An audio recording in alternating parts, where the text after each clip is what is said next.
Hello and welcome back to Children's Reading Cove. This is chapter 12 of My Side of the Mountain by Jean Craighead George, in which I find a real live man.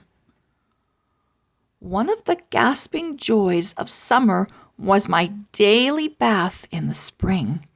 It was cold water. I never stayed in long, but it woke me up and started me into the day with a vengeance. I would tether Frightful to a hemlock bough above me and splash her from time to time. She would suck in her chest, look startled, and then shake. While I bathed and washed, she preened.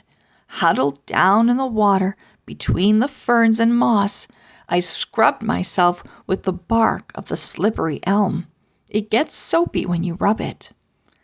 The frogs would hop out and let me in, and the wood thrush would come to the edge of the pool to see what was happening. We were a gay gathering, me shouting, Frightful preening, the wood thrush cocking its pretty head. Occasionally, the barren weasel would pop up and glance furtively at us. He didn't care for water. How he stayed glossy and clean was a mystery to me, until he came to the boulder beside our bath pool one day, wet with the dew from the ferns. He licked himself until he was polished. One morning, there was a rustle in the leaves above. Instantly, Frightful had it located. I had learned to look where Frightful looked when there were disturbances in the forest. She always saw life before I could focus my eyes. She was peering into the hemlock above us. Finally, I saw it too. A young raccoon.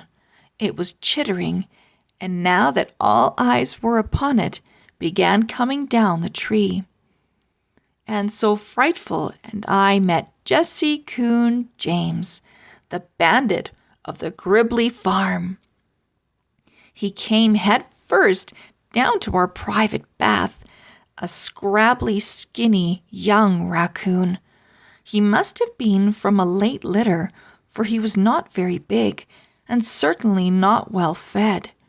Whatever had been Jesse sees James' past, it was awful. Perhaps he was an orphan. Perhaps he had been thrown out of his home by his mother, as his eyes were somewhat crossed and looked a little peculiar. In any event, he had come to us for help, I thought, and so Frightful and I led him home and fed him. In about a week, he fattened up, his crumply hair smoothed out, and with a little ear scratching and back rubbing, Jesse C. James became a devoted friend. He also became useful. He slept somewhere in the dark tops of the hemlocks all day long, unless he saw us start for the stream. Then, tree by tree, limb by limb, Jesse followed us. At the stream, he was the most useful mussel digger that any boy could have. Jesse could find mussels where 3 men could not. He would start to eat them, and if he ate them, he got full and wouldn't dig any more. So I took them away from him until he found me all I wanted. Then I let him have some. Mussels are good. Here are a few notes on how to fix them. Scrub mussels in spring water. Dump them into boiling water with salt. Boil 5 minutes. Remove and cool in the juice. Take out meat. Eat by dipping in acorn paste flavored with a smudge of garlic and green apples. Frightful took care of the small game supply, and now that she was an expert hunter, We had rabbit stew, pheasant pot pie, and an occasional sparrow, which I generously gave to Frightful. As fast as we removed the rabbits and pheasants, new ones replaced them. Beverages during the hot summer became my chore, largely because no one else wanted them. I found some sassafras trees at the edge of the road one day, dug up a good supply of roots, peeled and dried them. Sassafras tea is about as good as anything you want to drink. Pennyroyal makes another good drink. I dried great bunches of this and hung them from the roof of the tree room together with the leaves of winterberry. All these fragrant plants I also used in cooking to give a new taste to some not-so-good foods.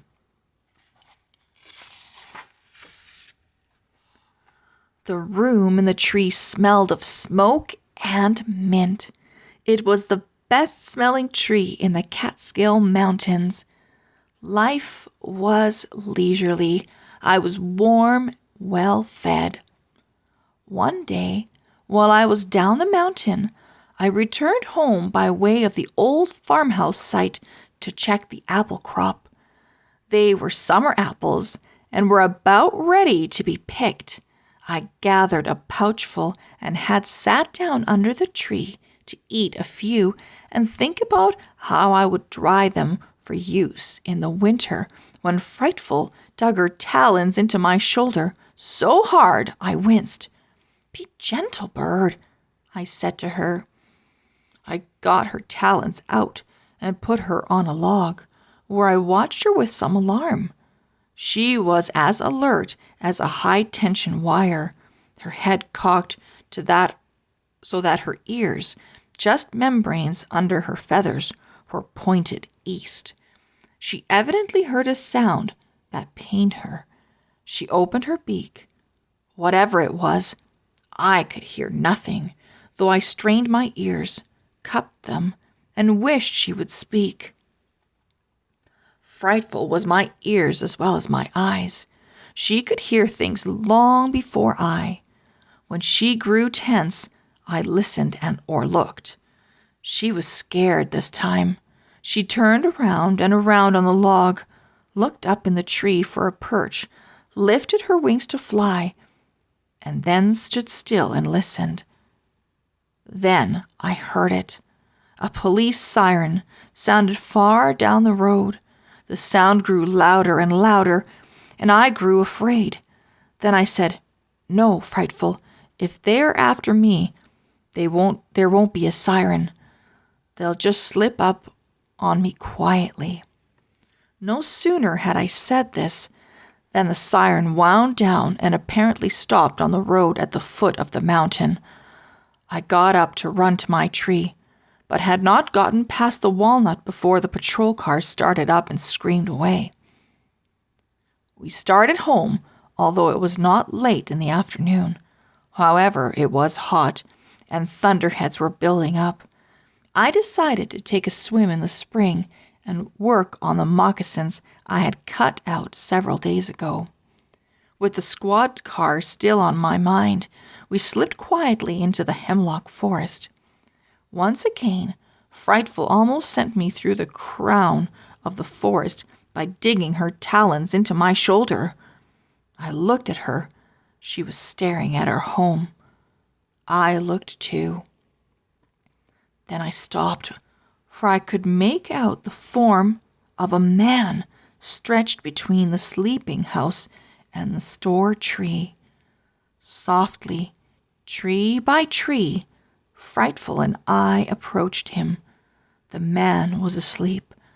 I could have left and camped in the gorge again, but my enormous desire to see another human being overcame my fear of being discovered. We stood above the man. He did not move, so Frightful lost interest in my fellow being. She tried to hop to her stump and preen. I grabbed her leash, however, as I wanted to think before awakening him. Frightful flapped. I held her wings to her body as flapping was noisy to me. Apparently, not so to the man.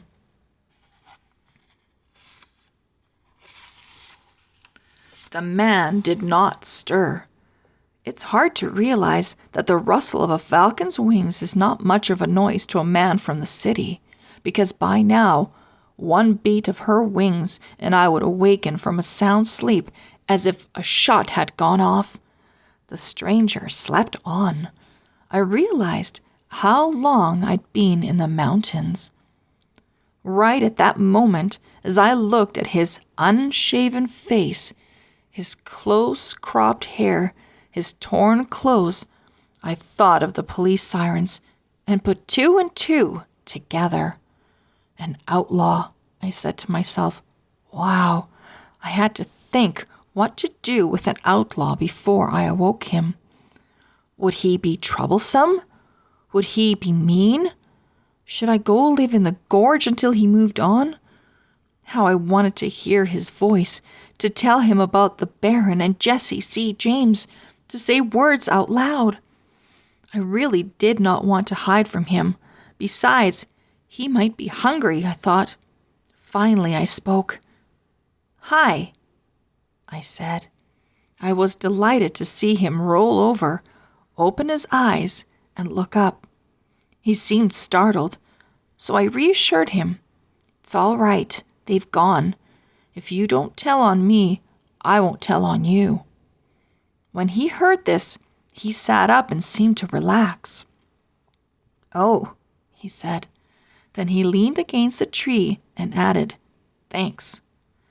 He evidently was thinking this over, for he propped his head on his elbow and studied me closely. "You're a sight for sore eyes," he said and smiled. He had a nice smile. In fact, he looked nice and not like an outlaw at all.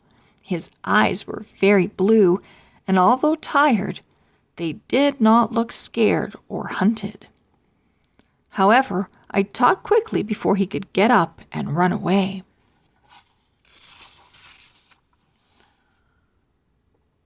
"I don't know anything about you, and I don't want to.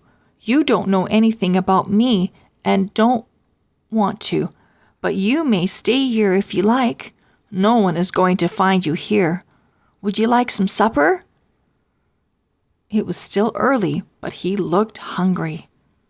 "Do you have some?" "Yes, venison or rabbit."